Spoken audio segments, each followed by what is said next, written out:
साहब, गुलशन कुमार का विकेट गिरने वाला है। खबरी ने एक आला पुलिस अधिकारी को खबर दी। कौन सा विकेट गिरने वाला है? उस पुलिस अधिकारी ने सवाल किया। अबू सलेम साहब, उसने अपने शूटर्स के साथ गेम नक्की किया है। गुलशन कुमार रोज ऑफिस जाने से पहले शिव मंदिर जाता है, वहीं पे काम तमाम करने वाले हैं। ये बातें जो राकेश मारिया जी ने अपनी ऑटोबायोग्राफी में लिखी है, जिसकी कुछ झलकियां यहाँ है। बातों में अप्रैल 1997 का जिक्र है।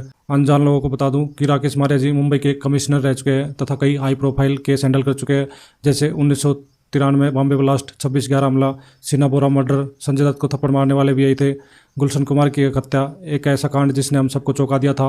दो कांड थे। इसने ये साबित किया कि फिल्म इंडस्ट्री में माफिया की कितनी घुसपैठ है। जिस नृशंस तरीके से गुलशन कुमार की दौड़ा दौड़ा के हत्या कर दी गई थी और उसकी सुपारी लेने वाले अबू सलेम ने कैसे फोन पर उसकी चीखें सुनी थी, वो बहुत डरावना था। गुलशन कुमार की एक जूस सेलर की दुकान से बॉलीवुड की यात्रा कैसी थी, उससे जुड़े कई आर्टिकल्स आपको मिल जाएंगे और जानकारी भी, इसलिए उसमें समय वेस्ट नहीं करूंगा। मैं कुछ तथ्य बताता हूँ जो सिर्फ किताब इत्यादि में मौजूद है और न्यूज आर्टिकल में नहीं।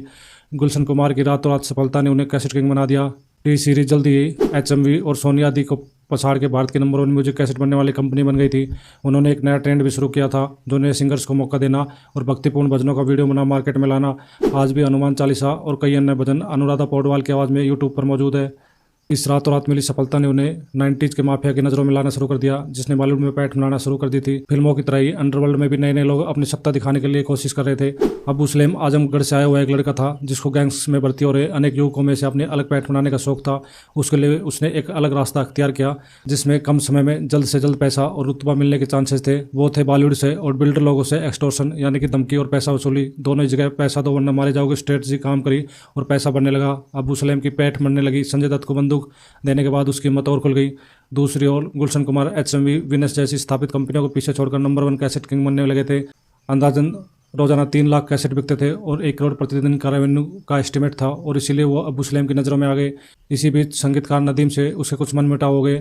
एस हुसैन जैदी की किताब महीने बीच अबू सलेम के अनुसार अबू सलेम ने गुलशन कुमार से 10 करोड़ रुपए मांगे थे, जो 1997 में काफ़ी बड़ी रकम थी, शायद फिरौती की सबसे बड़ी। कुछ लोगों के हिसाब से गुलशन कुमार ने एक बार ये रकम दे दी और अगली बार मना कर दिया। वही दूसरी थ्योरी ये है कि गुलशन कुमार ने पहली बार में मना कर दिया कि कोई पैसे नहीं दिए जाएंगे। अबू सलेम ने यह कहा कि यदि वो वैष्णो देवी में भंडारा करा सकता है तो पैसे भी दे सकता है।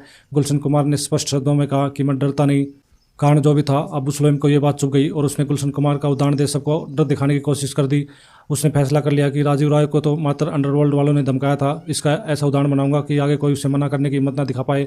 अबू सलेम का नेटवर्क काफ़ी मजबूत था और उसने पुलिस से बचने के लिए शूटर्स को बुलाने का एक अलग तरीका निकाला था। वो अपने पैतृक गांव आजमगढ़ से 2-3 ऐसे लड़कों को बुलाता था जिसका कोई पिछला रिकॉर्ड न हो। उन्हें सुबह के आने की टिकट दी जाती थी और काम करने के तुरंत बाद शाम को टिकट से दोबारा लौटा दिया जाता था। काम खत्म होने तक पुलिस के मुखबिर भी अनजान रहते थे कि शूटर कौन है। वही दूसरी ओर राकेश मारिया जी ने अप्रैल 1997 में गुलशन कुमार की जिंदगी में धमकी सुनते ही तुरंत एक्शन लिया और महेश भट्ट को इन्फॉर्म कर दिया और इससे पता किया कि वाकई में क्या गुलशन कुमार किसी शिव मंदिर को जाते हैं। महेश भट्ट के हामी भरते ही उन्होंने गुलशन कुमार को पुलिस प्रोटेक्शन दिलवा दिया।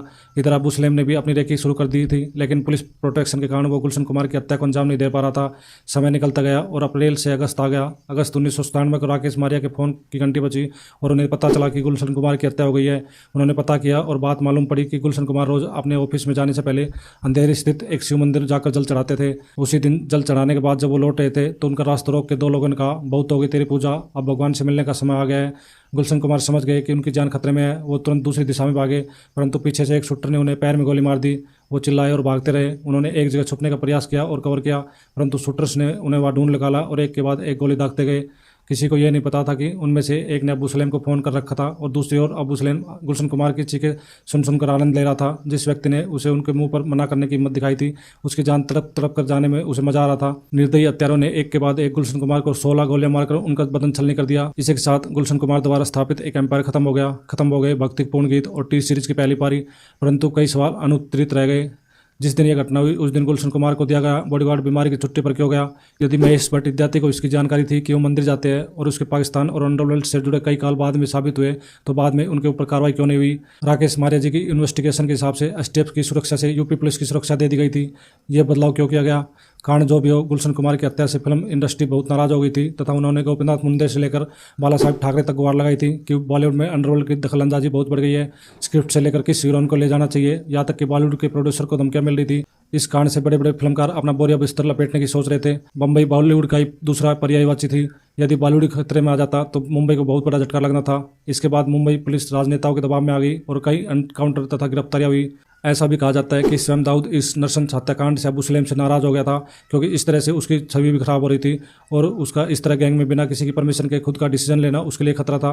कांड जो भी रहा हो, गुलशन कुमार हत्याकांड से कई राज खोले गए थे। टी सीरीज को फिर उसके बेटे भूषण कुमार ने संभाला, जो अब नंबर 1 कंपनी है। अब्बू सलेम को पुर्तगाल से बाद में उसकी प्रेमिका मोनिका बेदी के साथ पकड़ा गया, जो अब जेल में है। राहुल लाला जो शूटर था, अब मुंबई में आर्थर रोड जेल में बंद है। राकेश मारिया जी मुंबई पुलिस कमिश्नर पद से सेवानिवृत्त हो चुके हैं। गुलशन कुमार हत्याकांड की चर्चा पार्लियामेंट तक हो गई। एक जीवन का अंत बहुत जल्दी हो गया।